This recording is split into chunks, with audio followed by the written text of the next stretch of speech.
thanks. We're now moving to the business contract.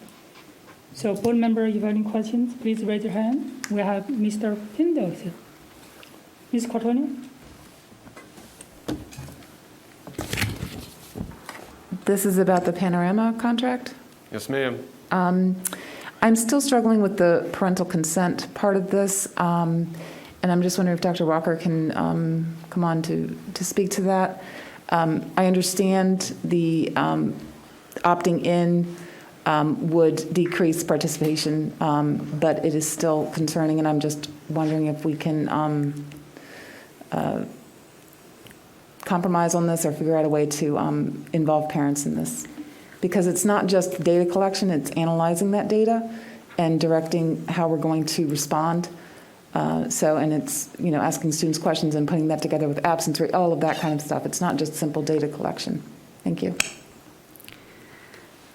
It is certainly an option, Caroline Walker, Executive Director of Program Innovation and Student Wellbeing. It's certainly an option to put something in family files, such as what we do with Use Risk Behavior Survey to allow parents to opt out. I do think that it would be something mid-year that would need a lot of communication. We could do that. It's possible, yes. The other question I had is about monitoring and if the board will receive on how it's working and what resources we need and that sort of thing. So how could we be privy to board reports and updates on this? We can provide regular reporting on it, and we do plan on a staggered implementation, so we will know things through the process. We'll start with one school only and work our way through the system as to not have any concerns at any particular building before moving forward. I'll let my colleagues, I just forgot the question I was going to ask, so I got to think about it. Okay, Ms. Marlowe? I move approval of bids and contracts as well. I would, I'll let someone second it. Second. And then I wanted to add in that since we've had this contract, the second of the two contracts presented to us before, I would encourage us to limit any discussion on it because there's been extensive board discussion in public, as well as extensive information provided to us from the administration that is available on board docs, and that I believe as soon as we can possibly move the question, we should. Thank you. Thank you, Ms. Marlowe. I think board member, please don't repeat yourself or repeat your questions. Just try to. And Dr. Liu. First, I want to thank Dr. Walker for answering my questions, and I really appreciate all your detailed explanation and clarification. So I want to say that when I first looked at the business contract, I thought this is a research topic, and then Dr. Walker explained to me that this is not considered as a research and is legally required. So basically, when I asked all the questions regarding IRB requirement, and then it doesn't apply to this situation. So I want to thank you for your detailed explanation. And another question I have is, I appreciate you raised the point about higher response rate. So my question is, actually, my concern is some parents, they may not receive our communication. Because for parents who do not respond, many of them probably they're indifferent. They think, well, it's okay, I don't respond. But for some of them, they may not receive the information. How can we improve the communication, make sure that we reach out to parents, to families? I think that that's a very good point and always something that we need to work towards. We were talking about doing some general family information nights that we can advertise on our website and tape those sites so that people can't be there at the regular time. They can see it. Of course, we would have interpreting provided for those services. We can also do some correspondence that goes out to every site in multiple languages and provide opportunities for families to come and ask questions. We would also do training of our administrators as well as our student services staff so that if a family member asked them a question, they would be well prepared to answer it. So we've thought through this plan and hope that people would feel well communicated with. Certainly, if there are good suggestions for other things that we could do, we're absolutely open to it. Okay, thank you. Okay, Ms. Damasmo. So you stated that in order for families, that we would communicate, right? So my question is, you believe in the efficacy of this screening tool, correct?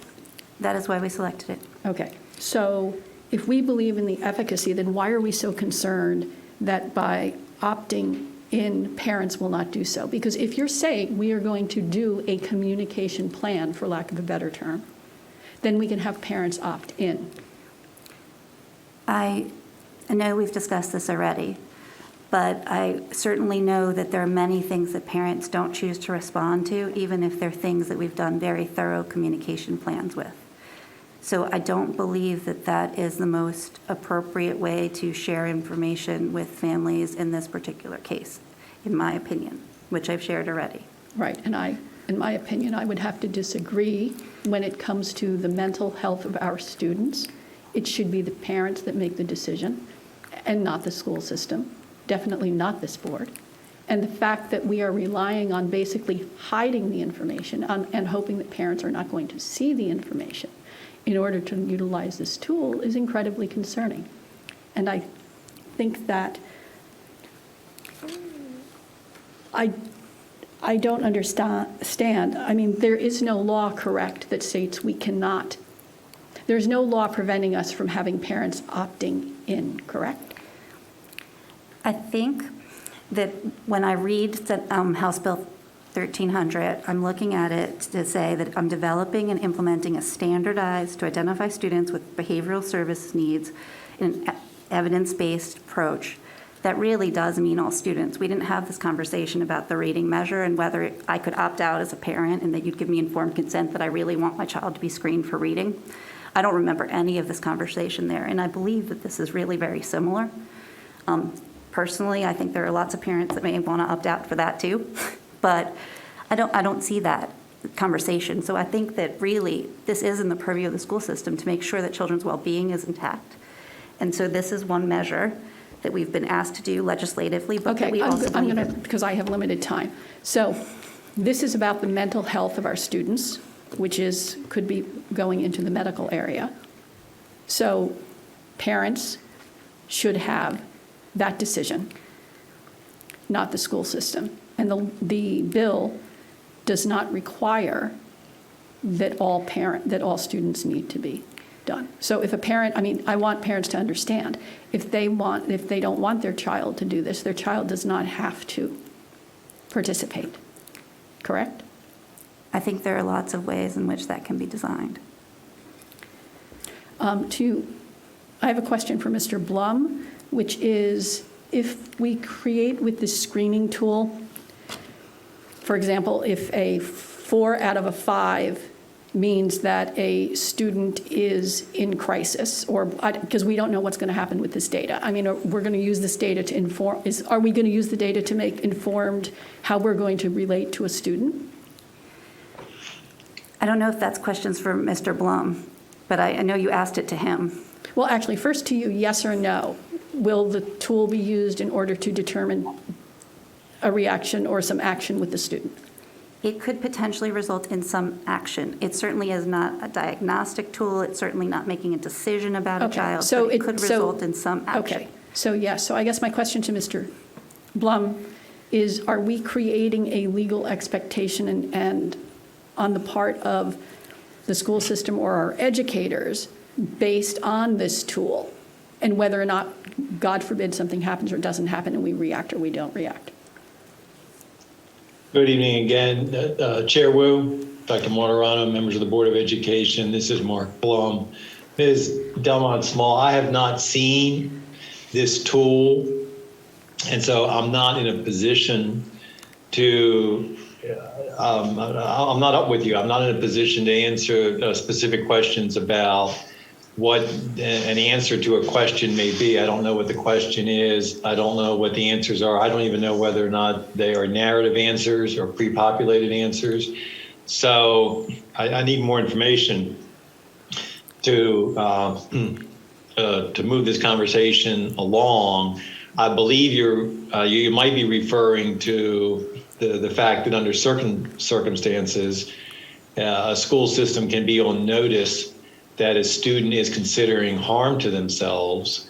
And when we are in that situation, it does create an obligation on school system staff to take action and inform parents and things like that. But I don't know enough about what this instrument might, what kind of disclosure might result from this instrument to be able to say whether or not it would put the school system in a position where there may be knowledge of potential harm. If there was knowledge, then the school system staff would have an obligation to follow through with our normal steps. So are you comfortable with this going forward without you having reviewed it?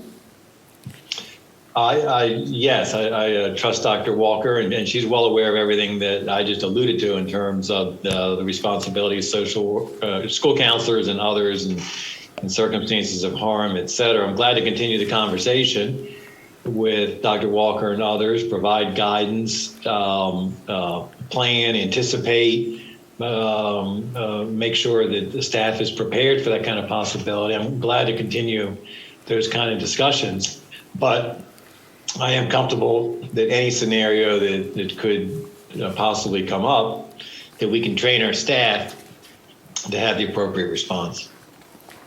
I encourage you to continue to do so, to have those conversations. We have yet to design a tool, so we would work with Panorama to design specifically what the questions are, and of course, we would include Mr. Blum and others in that process, including our psychologists and other people who have expertise. Thank you.